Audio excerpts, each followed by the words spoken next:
Coucou tout le monde, on se retrouve aujourd'hui pour une nouvelle vidéo sur cette fois-ci une chronique. 3 dernières lectures on va dire, à quelque chose près. Je vais tout d'abord commencer par vous parler de After. After 2, puisque je vous ai déjà fait une chronique sur After 1. Vous pouvez retrouver ma chronique écrite sur After 2 sur mon blog. Je vous mettrai le lien en barre d'infos. Alors, After 2, c'est donc la continuité de l'histoire de Ardyn et Tess. Une histoire d'amour un petit peu compliquée, pour pas dire très compliquée, puisque se mêlent secrets, amour, triangle amoureux, un petit peu. Les lourds secrets font que parfois ils se séparent et se remettent ensemble. Si vous avez lu le 1, vous me comprendrez. Donc j'aime beaucoup comment écrit cet auteur, puisque à chaque fois elle trouve des rebondissements qui font qu'on a envie de lire la suite. C'est totalement ce qu'on trouve à la fin du 1. Ça me donne vraiment envie de lire le 2, donc du coup j'ai tout de suite acheté le 2. Je l'ai lu, je l'aime beaucoup, même si je préfère le 1 puisque c'est l'histoire originelle. Après que Tess ait appris pour le pari que Ardyn aurait fait, elle est complètement dévastée, donc elle le quitte, elle part, mais elle l'aime encore puisque tous les deux sont vraiment attachés. Donc du coup, vont-ils se remettre ensemble ou pas? Tout au long du tome, on cherche à avoir des réponses, se mêle le conflit. Après, elle se rapproche aussi d'un autre garçon, je vous dirai pas qui. Mais bon, du coup, tout au long du tome, on est tiraillé entre ces deux personnages qui s'aiment énormément, mais qui font n'importe quoi. Donc, on a envie de les secouer, de leur dire « Oh, tu vas lui dire que tu l'aimes ou pas ?» J'aime beaucoup, il est vraiment bien écrit, même si au milieu du livre, il y a un moment où vous verrez, je me suis vraiment embêtée. Si vous l'avez lu, je pense que vous me comprendrez. C'est le passage où ça me fait vraiment penser à Twilight. C'est un moment, il est vraiment long. Enfin, moi, j'ai trouvé vraiment long. Je me suis un petit peu ennuyée, même si avec cet auteur, je ne m'ennuie pas souvent. Je vais bientôt acheter le 3 pour le lire, mais sinon j'aime beaucoup le 2 et je le conseille quand même.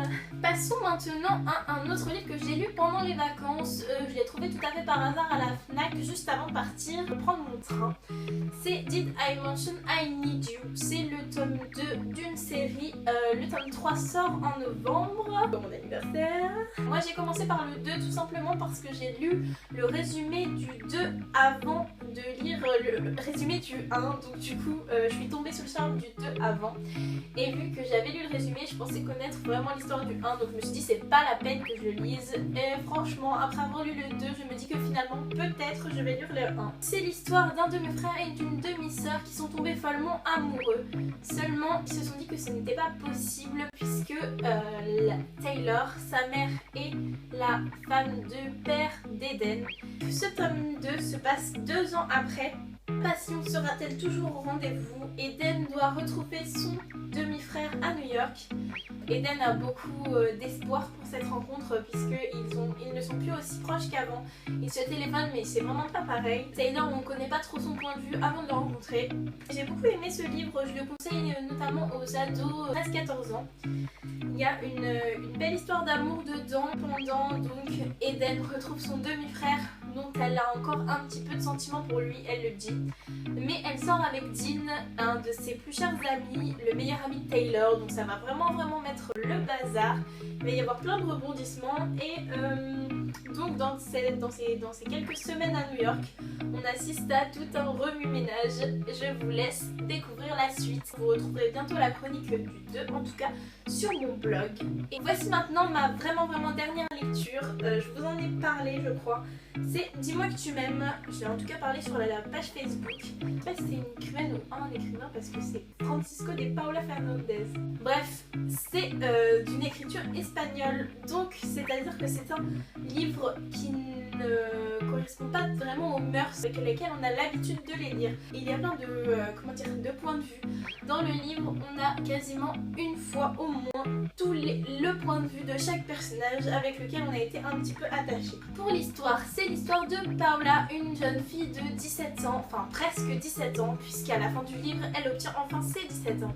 Elle parle depuis 2 mois avec Angel, un garçon vraiment merveilleux, et elle décide enfin de le rencontrer. Cependant, ce jour-là ne se passe pas exactement comme elle le veut, puisqu'à ce moment-là, on a aussi le point de vue d'Angel qui ne peut pas du tout être à l'heure pour son rendez-vous. Donc, après plus d'une heure d'attente, Paula décide de rentrer dans un Starbucks où elle rencontre un autre jeune homme magnifiquement beau et vraiment très très souriant, très aimable et il s'appelle Alex. Ce jeune homme va également lui taper un petit peu dans l'œil. Bref, vous l'aurez compris, nous assistons à un triangle amoureux entre ces trois personnages, mais va se mêler aussi un quatrième personnage que je vous laisse découvrir, un quatrième personnage, ainsi que plusieurs petites histoires qui vont se mêler à la bande. J'ai beaucoup aimé de pouvoir assister à tous ces points de vue, c'est vraiment agréable, c'est pas ce qu'on a toujours dans les livres, puisque souvent on se demande ce que pensent les autres personnages. J'ai été un petit peu déçue de la fin parce que c'est pas une fin comme on s'y attend. C'est une fin un petit peu moralisatrice. Mais je vous laisse encore une fois découvrir la fin parce que ce n'est pas à moi de vous la dire. Je conseille ce livre pour les 13-14 ans. J'ai trouvé ça un petit peu trop enfantin pour moi. Donc pour terminer cette vidéo, j'aimerais aussi vous parler d'un des livres que je lis, puisque je lis plein de livres en même temps. C'est Life of Pi de Yann Martel aux éditions Warap's Yes You Can. C'est une édition qui vous permet de lire un livre en anglais avec à côté, enfin sur les côtés, des bandes de traduction. C'est-à-dire que vous avez des expressions traduites sur les côtés du livre. Donc ça vous permet de lire un livre comme nous, on aime lire les livres, et en même temps de cultiver votre anglais. Life of Pi, c'est peut-être un petit peu beaucoup pour commencer parce que moi j'ai trouvé ça un petit peu beaucoup. Je suis à la page 90 depuis à peu près 2 mois parce que je l'ai laissé un petit peu de côté, c'est vrai. Mais en même temps ça m'a beaucoup permis de découvrir des mots. Le livre en anglais c'était vraiment bien. Après je ne l'ai pas fini. Je vous conseille vraiment cette édition si vous aimez lire et si vous êtes adepte de l'anglais, puisque l'anglais on en a toujours besoin. C'est vraiment bien. Donc c'est Warap's Yes You Can. Je l'ai trouvé à Giberjeune, un quartier parisien avec plein de librairies, et non seulement il y a une librairie en VO et dedans vous pouvez trouver plein de livres en VO. Je vous souhaite une bonne semaine, je suis contente d'avoir pu vous faire cette vidéo et je vous fais plein de bisous pour une nouvelle chronique de livres.